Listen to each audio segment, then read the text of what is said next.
Nous nous arrêtâmes involontairement et avec une de ces émotions muettes qui signifient beaucoup. Nos genoux fléchirent, nos bras défaillants s'enlacèrent et nous allâmes tomber, sans le moindre projet, sur un canapé. La lune se couchait et le dernier de ses rayons emporta bientôt le voile d'une pudeur qui, je crois, devenait importune. Tout se confondait dans les ténèbres.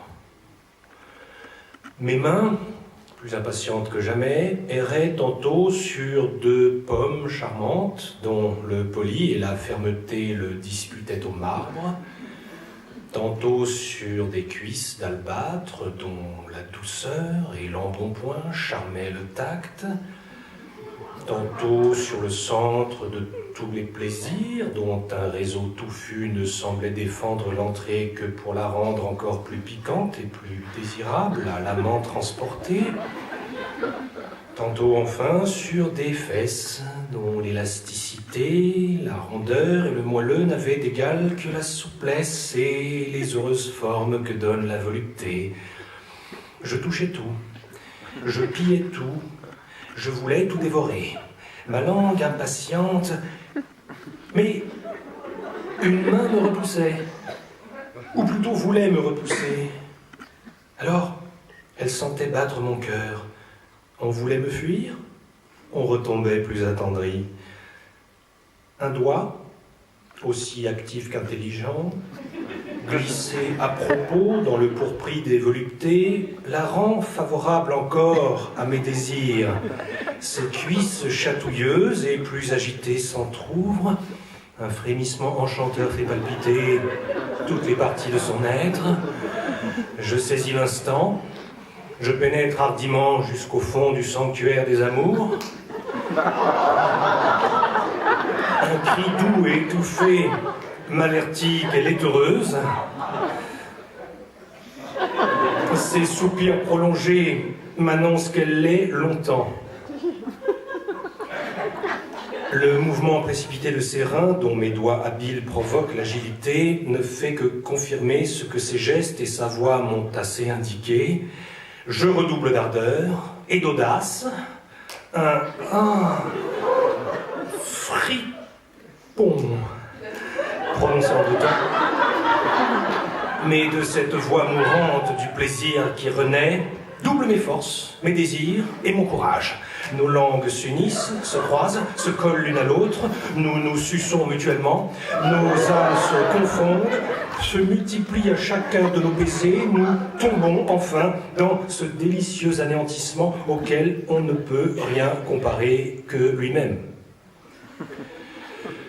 Oh, que la douce rage d'amour de Madame de Terville était voluptueuse et charmante, qu'elle s'entendait bien à varier toutes les nuances, à couper les phrases, à prolonger l'extase, comme avec elle une vive et rapide secousse, soutenue d'un mouvement onduleux, et je dirais presque divin, vous ramenait délicieusement au point dont elle ne voulait pas que vous vous éloigniez.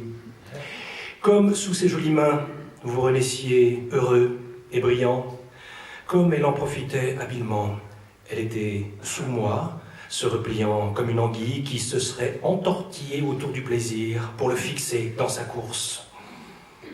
Et quel détail charmant, quelle femme, et puis surtout quelle jouissance adorable. Je prie le lecteur de se souvenir que j'ai à peine 25 ans et que les faits de cet âge n'engagent personne. Quand l'ivresse de nos sens nous eut rendus à nous-mêmes, nous ne pouvions retrouver l'usage de la voix et nous nous entretenions dans le silence par le langage de la pensée. Nous passâmes devant le banc de gazon. « Quel espace immense, me dit-elle alors. Mon âme est si pleine de mon bonheur qu'à peine puis-je me rappeler que j'ai pu vous résister. » Je ne sentis point tout d'abord ce que ces mots renfermaient d'obligeant et à quoi leur sens m'engageait.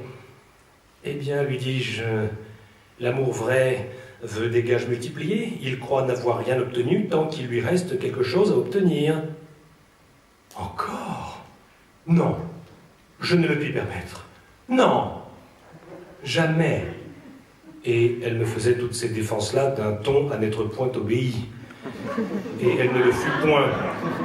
Et je dois le dire en l'honneur de la vérité, de ses charmes et de la puissance que je me sentais auprès d'elle, une nouvelle attitude que, sans doute, le génie de la volupté inspira à l'amour, mit le comble aux délices de notre promenade.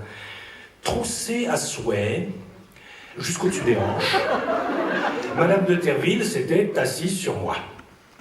Le contact immédiat de ses formes rondes et potelées secondait merveilleusement l'action énergique de l'instrument de nos plaisirs. Celui-ci, tapis soudain dans le centre des voluptés, s'y trouvait pour ainsi dire arrêté, fixé, accroché par l'union de son poil avec le mien. Une humidité charmante causée par l'incroyable activité des désirs de cette aimable femme ajoutait encore à la vivacité de mes transports. Une de mes mains passait le long de sa cuisse, agitait doucement le bas du promontoire qui couronnait le sanctuaire de l'amour, dans lequel j'étais comme à poste fixe, tandis que de l'autre main, errante sur deux tétons placés à égale distance, j'en chatouillais alternativement les deux effrontés boutons. La douce fraîcheur du zéphyr, auquel, à des intervalles masqués, le mouvement bien ménagé de ses formes élastiques donnait passage entre elles et le haut de mes cuisses, nourrissait admirablement le feu de cette imperturbable forge. Une langue, le dard de l'amour, qui se glissait le long de mes joues entre mes lèvres impatientes de la sucer, me lançait le nectar et l'ambroisie. Bref, cette langue si suave, si douce, cette gorge si ferme et si ronde, ces seins si agiles, cette croupe merveilleuse, ces cuisses si mobiles, si polies, ce poil noir comme du jais, et mutin comme un ressort, ce réduit secret de tous les plaisirs, humecté de toutes les larmes de l'amour fortuné, et par-dessus, l'être incompréhensible qui donnait à tout cela le mouvement et la vie, tout, dans ce délicieux moment, concourait à me rendre cette posture la plus voluptueusement piquante de toutes celles que j'ai jamais essayées. Je prie le lecteur de se ressouvenir que j'ai à peine 25 ans et que les faits de cet âge n'engagent personne.